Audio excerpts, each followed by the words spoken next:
You do not want to miss this episode. I've wanted to do this episode for years. There's hidden taxes on Canada Pension, old age security, clawbacks. You got to be aware of them. You got to plan for them before you retire. We're going to let you know all the secrets today. Hi, everyone. Welcome to Control and Compound with Darren Mitchell. I'm your host. And joining me today is Christina Wyatt, wealth coach at Control and Compound. Christina, how are you? Hey Darren, I am doing great. How are you doing today? Well, I got a little rage, Christine. I got a little rage. I've been wanting to talk about this for a while, so I'm excited to get to this topic. Yeah, I'm ready for the rant too. But before we get started, I just want to remind everyone, if you're listening on your favorite podcast platform, please make sure you subscribe and leave that 5-star review. And if you're listening or watching on YouTube, make sure you like, subscribe, and hit the bell button so you always know when new content is coming out. And don't forget to follow us on our socials at Control and Compound on TikTok and Instagram. Okay, so we're going to talk about Canada Pension Plan, old age security. We're going to really take it from like a business owner, real estate investor perspective, higher income earner, and look at what are the pitfalls, what are the dangers, what are you going to avoid, how do we plan to not have those pitfalls, dangers, and extra taxes. So when we talk about a retirement, the three-legged stool, it's the older retirement analogy where your retirement is a three-legged stool. So there's three stools. Each one of those represents something. One represents your personal savings. One leg of the stool represents maybe a pension or your group RSP at your employers. And then the third one represents government benefits, which tend to be CPP, OAS, which is also guaranteed income supplement. We're not going to cover that one in today's session. That's typically for the much lower income in retirement. Great benefit. We just don't have time to cover that today. So Christina, CPP and OAS, it's a significant portion of most people's retirement. What are the amounts of CPP and OAS people could get? Yeah, absolutely. So it is definitely a strong leg on that stool because the max CPP out there is $15,672 at age 65. And for OAS, there's a maximum of $8,244.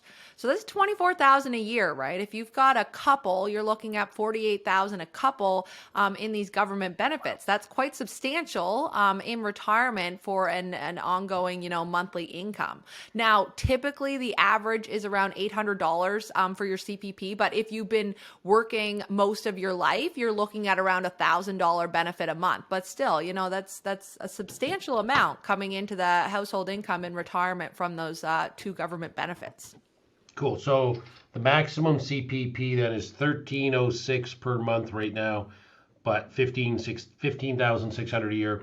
But you're saying the average is 800. But again, the average takes into account people that didn't work for 10 or 15, 20 years and stuff. So most people that we encounter, they're ballpark $1,000 a month. Maybe they had a couple of years they didn't work, stayed home with the kids or something. But ballpark 1,000, the maximum of 1,300. And is that it? You take it at 65, and that's all there is to it. That's what we want to bring. That's what we want to bring attention to, is that is not it. And that's a lot of people think that's it. And they're like, yep, I'm going to get my CPP and my OAS. And they're not realizing the things that can impact these benefits, these government benefits, the impacts of taking them at different ages, and a couple dirty secrets that you're going to get into in just a bit. So that's the game plan for today. We're not just going to be talking facts. Here's what you get. We're going to talk about how you can utilize these, correctly, well, and be aware at the end of the day, like knowing what can happen with these benefits. So I think we're going to start with the OAS, right? Yeah, let's get into OAS. So what are the high level parts of OAS old age security we need to be aware of? So with the old age security, and we'll probably keep referring to it as OAS, but for OAS, there's no contributions at all. So you didn't have to contribute to that one. You have to be 40 years in Canada since turning 18 in order to get your full OAS at age 65. This one doesn't start until 65. So full OAS available at 65 if you've been for 40 40 years, minimum 10 years in order to get the smaller benefit. So the OAS maximum in 2023 was $687 per month. So $687 if you've been in Canada for 40 years, you're going to get that $687 per month. You think we're going to talk about that a bit more, but in reality, not so much. But that's what you'd be thinking you'd be entitled to at age 65 from that old age security. Well, I'm glad you clarified that's what you think you're entitled to. We'll see in a second if you're really entitled to that. The other thing about old age security that a lot of people don't know is you can actually delay your old age security too. So just like CPP, you can delay it or take it early. Well, you can't take the old age security early, but you can defer it. So you can say, I don't want it, I don't need it or want it at 65. I can take it at 66, 67, 68, all the way up to age 70. Doesn't make sense to delay it past 70. If you delay it, every month you delay it, that's 0.6% increase in your OAS. So if you delayed it the full 5 years, that would be a 36% increase in your old age security. So whatever the OAS you're eligible for, plus 36%, that would kick in at 70, and that would pay for the rest of your life. Now, a couple of red flags when it comes to deferring your OAS. What's the big one? Yeah, the big red flag there is that there is no survivor benefit on the OAS. So if you delayed it and you die, nobody's getting anything. So there is a risk there, right? That you're not going to leave. If you don't take it, it's not going to go to anybody. There's no survivor benefit. So that's one big red flag on it. But there's another substantial one that you've got to be aware of. Yeah, so we have something in Canada. We have a bunch of them actually. This is called a success tax. If you are successful, or if you're still working past 65 because you have to, or because you want to contribute, you're going to be penalized for that. So basically, if you work past 65, or if you're 65 plus and your income is over $80,000, the government says we're going to penalize you for that. So anything over $80,000 up to $130,000, they're going to reduce your old age security 15 cents for every dollar you make over 80 grand. So if you're in a 42% tax bracket and all of a sudden now you're making 80 grand on OAS, they're not only going to haul back 42 cents of your next dollar, they're going to add 15% clawback, so an effective tax rate of 57, 58 for a lot of people in that tax bracket. So let's look at a real example of that. So let's say you're 64 years old, working in Ontario, making 110 grand a year. Okay, you're 64, and you go, all right, I want to do an RSP contribution at 64. You're going to put $10,000 in. So you put $10,000 in because you looked it up, which is good for you. You knew your marginal tax bracket was 43%. That's how much you pay on the next dollar of income or income tax. So you take 10 grand and you say, well, my last 10 grand of income, if I don't do an RSP contribution, I'm going to pay 43% tax or $4,300, and I'm only going to be left with $5,700 of my 10 grand. So people go, oh, if I put money into an RSP, I get a tax deduction. So you take that 10 grand, you put that 10 grand in your RSP. Now you have a $10,000 tax deduction. The full 10 grand goes into your RSP and you pay no tax deduction, right? Wrong. It's not a tax deduction. Our RSPs are not a tax deduction. They are a tax deferral. So let's see again, this simple example. But now this 64-year-old, a year later, he's 65 now. And he goes, all right, now I'm going to take this $10,000 out of my RSP. How much tax is he going to pay? Well, assuming he's still making 80 grand plus, he's going to be in a 42% tax bracket. So he'll pay the $4,200 when he takes that money out, or $4,300, 43% tax bracket, $4,300 when he takes that money out, plus an extra 15% effective tax for the old age security clawback. So he's paying the equivalent of a 58% tax bracket. So of that $10,000 RSP contribution he made at 64, he didn't want to take his $5,700 out because he thought that was bad. So now he's going to wait a year and he's gonna be able to take out $4,300 or $4,200, pay 57-58% tax. That's crazy. You're gonna pay almost 60% tax because you're making 80 grand and the government considers you super rich. Do you think someone making 80 grand a year who's a senior should be paying almost 60% marginal tax bracket? No. And a lot of people, they'll say, well, the RSP, the strategy is to take out in a lower tax bracket. But from 64 to 65, do you really think at an $80,000, like your lifestyle is going to change that dramatically the following year, that you no longer want to put groceries on the table? Like you no longer want to live in your house? Like we're talking 80,000 here. We're not talking hundreds of thousands of dollars that you're reducing your lifestyle by. That is a very, median average lifestyle, like for 80,000 a year.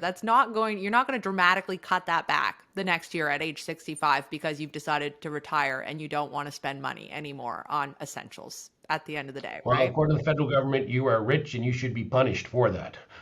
Upwards of almost 60% tax. That's the reality. So old age security, the perception the perception is everyone's going to get it and it's fine, it's great. The reality is a lot of people don't get it all. Some people don't get any of it. And then, you could just be a working person who all of a sudden, had some difficult years financially, and then you're 65 and you still need to work, you still need to save for retirement, you still need to put kids through university, still need to pay one or two, ex-husbands, whatever your reason for working is, then you're really going to get hammered if you take that OAS at 65 if you're in that over $80,000 tax bracket. So now let's talk about Canada pension. So, Christina, we talked about OAS. Now let's dig into Canada pension. What are the contribution limits and benefits of Canada pension? Yeah, so with your CPP, from your salary, from your income, you are going to, as an employee, contribute 5.95%, and your employer is going to contribute 5.95%. So you've got a total 12% up to 66,000 that you're contributing to this CPP. So that's about 7,400 per year that you are contributing to that's being contributed to that CPP account for yourself for retirement through those deductions. You don't get to decide you don't want to do it. That's going to happen. And over those years, you're going to put in, over 40 years, you're going to put in about $300,000. 300,000 you're going to put into that account. And the max benefit that you can get out of there, we talked about, is that 1306 per month. So that's about 15,600 per year that you're going to be able to take from that account that you've put that $300,000 into, right? Okay, so you've put in approximately 300,000. And again, we're assuming no inflation, just at today's current rates for 40 years. You've put in 300,000 and your max benefit's about 15. So if you put that money in a mattress for the next 40 years, earn 0% growth, 300,000, and you took a benefit of 15 grand, you've got about 20 years of benefit, assuming that no dollar was ever invested. So now again, if you're an employee, your contribution might only be 150 and your employer's contribution 150. But if the bottom line, 300 grand is going into your retirement account, Canada Pension Plan. If you're self-employed, who's the employer? You are. So as a self-employed person, you pay the employee share and the employer share. So you're putting in almost 12%, up to that 68,000 of max CPP. So let's talk about CPP. We talked about OAS taking it later. Well, CPP, we can actually take it earlier. So we can take CPP as early as age 60. Now, if you take it at age 60, there's going to be a reduction in your benefit, and the reduction is 0.6% per month. Okay, and you can take it a month early, you can take it 10 months early, 10 months early, or 2 years early, or you can take it all the way down to 60. So if you take it at 60, that's 60 months times 0.6, so that's 36% reduction.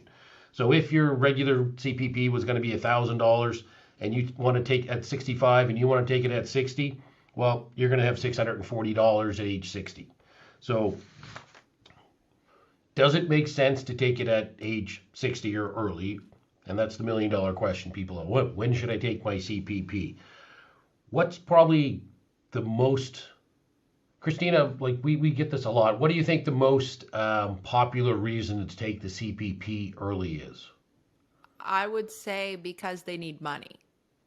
Thanks for listening so far. If you're watching on YouTube, make sure you like, subscribe, and hit that bell button so you always know when new content is coming out. If you're listening on your favorite podcast platform, please leave a 5-star rating and leave a review and subscribe. And if you are interested in learning more, please visit our website at controlandcompound.com to sign up for a free education session with one of our wealth coaches. Yeah. Yeah. That is why someone would need to take it early. At the end of the day, if you need money, again, we can do the math on financial planning, all this stuff, but at the end of the day, if you're 60 years old and you need money and you don't know how, what's going to happen tomorrow and you need money today, yeah, we see people take it because they're like, well, I might as well take it when I can. And then the other big one, the underlying one, and people might not necessarily associate this when they're making the decision, but what about your longevity and what about your health? And because if you die, there's a $2,500 death benefit, but that's it. But if you're not going to live to 65, you might as well take it at 60. If you're going to die by age 70, well, you can have 10 years of benefit at a smaller rate versus 5 years, 65 to 70, at a higher rate. So longevity in the family, health history, what kind of health are you in at age 60? So that's a big one. And then if you're worried about the old age security clawback at 65, if you take your CPP at 60 to reduce your CPP, and that doesn't affect your old age security clawback, but that's a fine line, and these things change every year. So typically you need the money, and poor health or not a long longevity expectation. That would be the most common reasons we see why you should take your CPP early. Okay, Christina, what about 65? Probably the most common time to take CPP. Why 65? Yeah, so that is typically that's when you see people take that benefit, and there's a couple reasons for that. So one of the bigger reasons for those out there that have pension plans, a lot of them will offer a bridge benefit, a pension bridge benefit, and what that means is that your pension plan is actually going to top up the difference for you between for that CPP benefit between the age of let's say 55 and 65. So let's say that your pension is a $40,000 pension is what you're entitled to. Well, your pension plan might say we're going to give you $50,000, so an extra $10,000 between the ages of 55 and 65 to top that up. And then once you start taking your CPP, at that point we're going to reduce that $10,000 and you're going to receive that $40,000 going forward, but your income shouldn't be impacted because of the fact that you're now receiving that CPP benefit. So if you're getting a bridge benefit, then it is, why wouldn't you do that, right? It's going to work out. That's why they've put these in place for you to be able to wait until 65 to start taking that CPP. So that would be another big one. I think the biggest one is you're retiring, right? If you're retiring at 65, that's when they say the date is, that's typically a retirement date for some. That would be another reason you'd want to take your CPP at that point. One more is so like traveling and, in your early years in retirement, you will find that you want to do a lot more is what we see, right? We've got, what do we call them, Darren? Junior seniors? Junior seniors and senior seniors. Okay, junior seniors and senior seniors. So a junior senior is still 65 is young, right? You're traveling, you're doing all that fun stuff. You're going to want that extra money in those early years. Later on, you would think that later on you're not going to need that extra money for the traveling and stuff as you get older. So why not take that extra benefit now and use it, spend it, enjoy it, right? That would be another big reason that we'd see them do it. Yeah, I love the junior, senior, seniors because you first retire. Every day Saturday, you're spending more money. You're golfing, curling, you're traveling, you're doing all those things you wanted to do. You're spending a lot of money. Time you reach 80, 85. You're probably not doing as much traveling, probably not doing as many, golf club, curling club, or whatever your winter activities are, summer activities. So you tend to spend less money. Now, healthcare can throw all that off if you get sick and stuff, but traditionally that's where we see junior, seniors. Junior seniors, they want to have fun. Yeah. There's one more there too. If there are strategies where, working with, when you're doing your retirement spending, you might want to spend down some of that if you got a large amounts of RSPs, you might want to bleed out your RSPs and use those between 60 to 65, take that as your taxable income, and then use your CPP and your OAS once you turn 65. So that's a strategy people will use as well. Try to get as much money out of their RSPs quickly in those first 5 years, and then kickstart that CPP once you've got a lot of that money taken out. Yeah, and again, like we're not saying do any of these strategies. Oh, We're just yeah. throwing out there what people do. And then the last one, you can defer it all the way to age 70. So why would you want to defer it till 70? Well, it's going to give you more money. So it's going to be plus 0.7% increase per month. Okay? Now, plus 0.7 per month times 60 months is the max. Remember, OAS was plus 0.6. So CPP was plus 0.7. So you're going to get 42% more on your CPP if you defer it till age 70. And if you defer your OAS to age 70, you'd only get 36% more than your OAS at 65. So if you're going to pick one, well, it might make sense to, again, forgetting about the clawback for a sec, it might make sense to take the OAS at age 60 and defer your CPP because that's going to be a bigger impact, 42% increase versus 36. And again, lots of other factors to consider. But if you're thinking of one or the other, a 42% increase in a benefit is better than a 36% increase in the other one. And then the same thing, Christina, you talked about. Some people bleed their RSPs 60 to 65. Some will bleed them 60 to 70. Try to get all that income taken out so I can be in a lower tax bracket, get all those extra government benefits. Might as well increase my CPP along the way.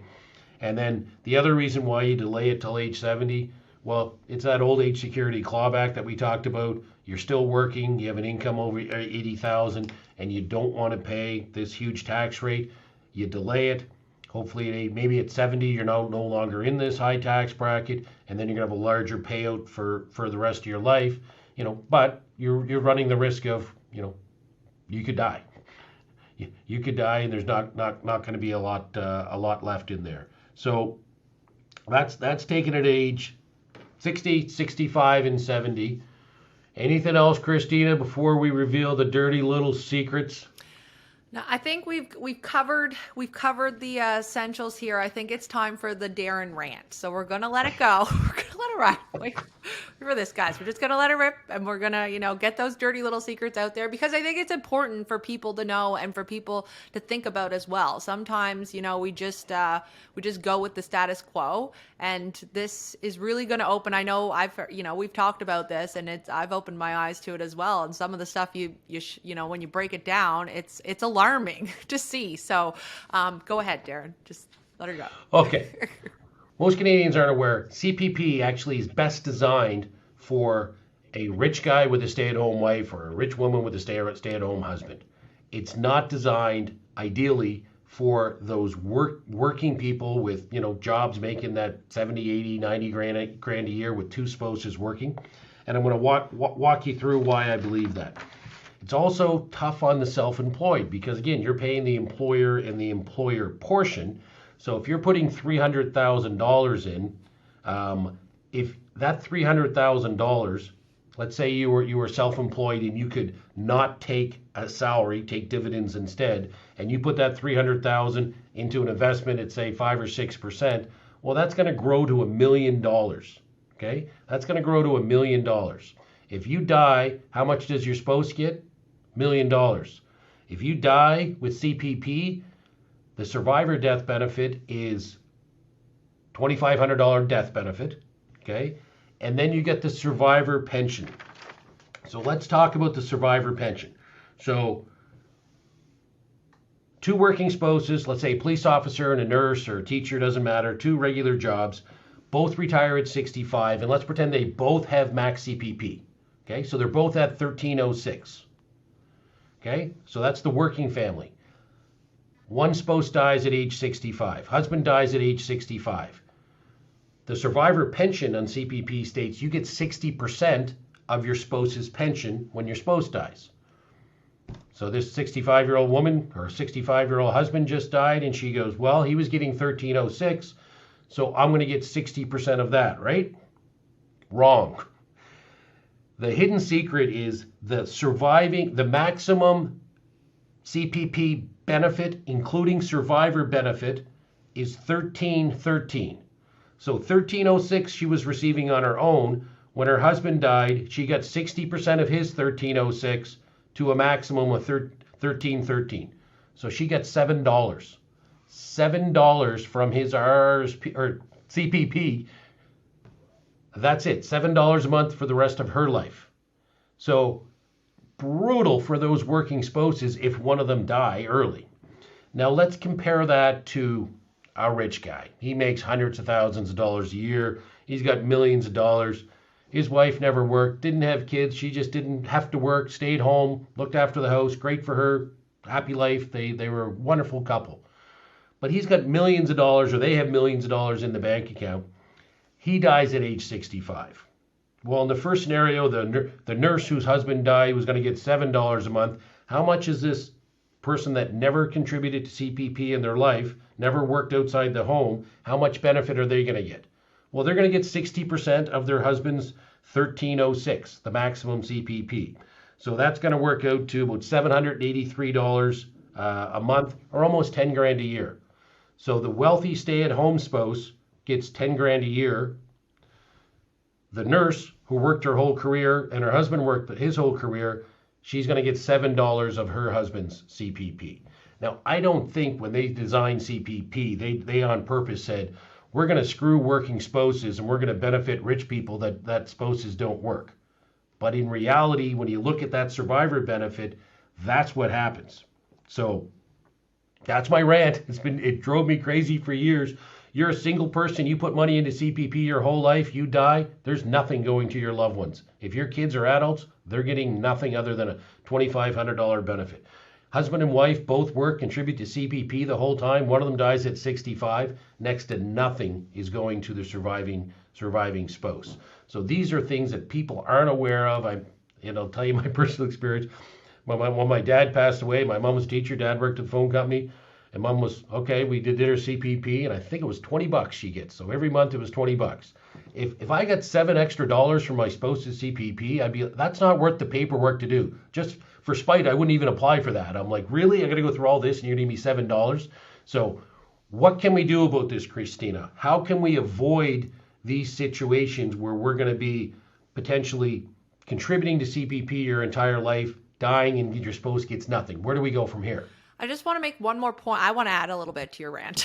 Give me 2 seconds. Give me 1 second here. Let me just put my 2 cents in here, because what I think people fail to recognize is the amount that you're actually contributing to this thing, right? The amount that you're putting in. We talked about it a bit earlier. That's 300,000. So that rich wealthy guy that you put 300,000 in. That couple put 600,000 in, and they're getting less. It's 600 grand that they put into that CPP account. This guy put 300,000 in. He's getting more. If you think about, like, this is big dollars.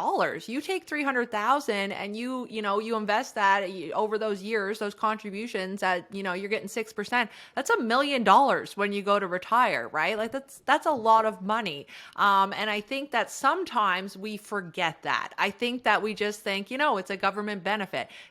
Guys, we're paying into it. Like, we're paying into this. It's 300,000. So we really have to take the time to do some planning beforehand to make sure that we're fully utilizing it, because the lack of planning is going to leave you in a place where, you've thrown that 300,000 to the curb, is essentially what can happen if we don't do the correct planning for it. So sorry, I had to throw that in. Yeah. And let me just clarify, the 300,000 is the employer and the employee contribution. But that's basically supposed to be contributing to your retirement. Now, if you retire at 65 and you live to be 105 and you collect CPP, great. But again, we're all about planning for contingencies, planning for options, planning for flexibility. So when we talk about what can you do now in your 20s, 30s, 40s, and 50s and 60s to prepare so you don't get this unfortunate side effect of CPP and OAS clawback, well, number one, plan for a tax-free income. And Christine, I'm pretty sure we know a really good place to produce a tax-free income called infinite banking policies or cash value life insurance. That is fantastic. And we focus on the cash all the time, but let's talk about that death benefit a little bit.